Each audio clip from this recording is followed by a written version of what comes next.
મનની પાસે અપાર શક્તિઓ છે. હવે તેનો ઉપયોગ કઈ રીતે કરવો? નમસ્કાર. જ્યારે કોઈ સાધક ઈશ્વરની શોધ માટે આગળ વધે છે ત્યારે આગળ વધતા સૌથી વધુ મુશ્કેલી પોતાના મનને રોકવામાં થતી હોય છે. જેઓ મનને રોકવાનો અભ્યાસ કરી રહ્યા છે તેઓ જ આનો અનુભવ કરી શકે છે. જ્યારે આપણે વિચારોને કાબૂમાં લેવાનો પ્રયોગ કરીએ છીએ ત્યારે આપણું મન કેટલું સ્વચ્છંદ અને નિરંકુશ હોય છે તેની ખબર પડે છે તથા તેમાં દરેક પ્રકારના વિચારો ગ્રહણ કરવાની કેટલી અપાર શક્તિ છે. આપણે આસપાસની નકામી વાતો માટે અમૂલ્ય સમય વેડફ્યો છે તે જાણીને દુઃખ અને આશ્ચર્ય થાય છે. કોઈ વિશેષ કામ માટે જીવનને ઉન્નત બનાવનારા વિચારો માટે સમયનો ઉપયોગ કર્યો હોત તો આપણું ચરિત્ર બળ કેટલું વધુ વિકસી શક્યું હોત. આપણું હૃદય કેટલું શુદ્ધ થયું,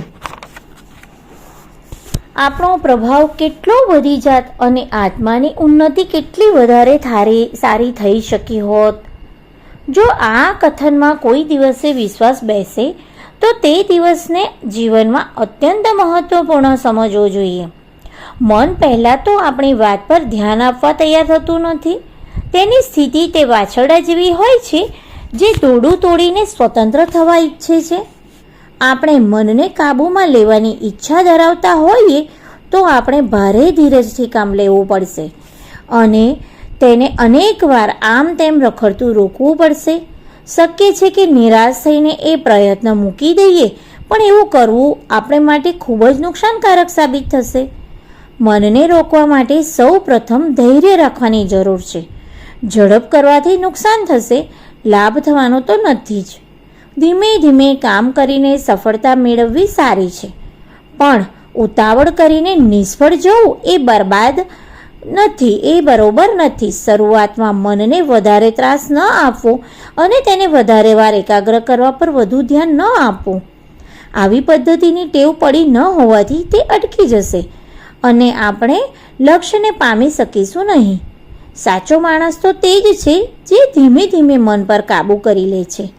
મનને એક જગ્યાએ એકાગ્ર કરવાની ટેવ પાડો. સવારનો સમય તેને માટે ઉત્તમ સમય છે. 10 મિનિટથી માંડીને પછી 20 મિનિટ સુધી કરો.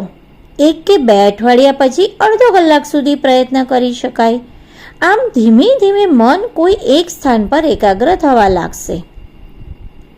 આત્માની ઉન્નતિ માટે એક આદર્શ ખૂબ જ જરૂરી છે. મન તેના પર એકાગ્ર થાય ત્યારે તે લાભદાયી નીવડી શકે છે. પહેલાં ચકાસણી કરીને પોતાની જાતને ઓળખી લેવી જોઈએ. મનુષ્યનું મન ઘણી સહેલાઈથી જાણી શકાય તેવું નથી. તો પણ પોતાને જાણવાનું જેટલું બહારથી લાગે છે એટલું સરળ તો નથી જ. આપણે મનને વશમાં કરીએ છીએ તો સૌ પ્રથમ સ્વને ઓળખવો જોઈએ.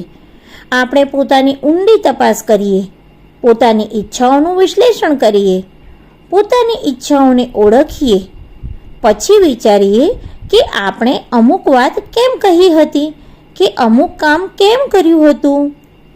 દરરોજ આપણા કામો પર દેખરેખ રાખીએ. કોઈ ભૂલ થતી હોય તો તેને માટે સ્વીકારતા ગભરાઈએ નહીં. પોતાના અંતરાત્માને પોતાનો દોષ કહેવામાં કોઈ જાતનો ડર રાખવો નહીં.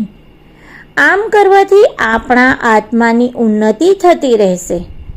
આમ પ્રયત્ન કરતાં ધીમે ધીમે આપણે આપણા લક્ષ્ય સુધી અવશ્ય પહોંચી જઈશું અને અંતે આપણા ઉદ્દેશ્યની પૂર્તિ માટેનો મનોરથ સફળ થશે. અસ્તુ.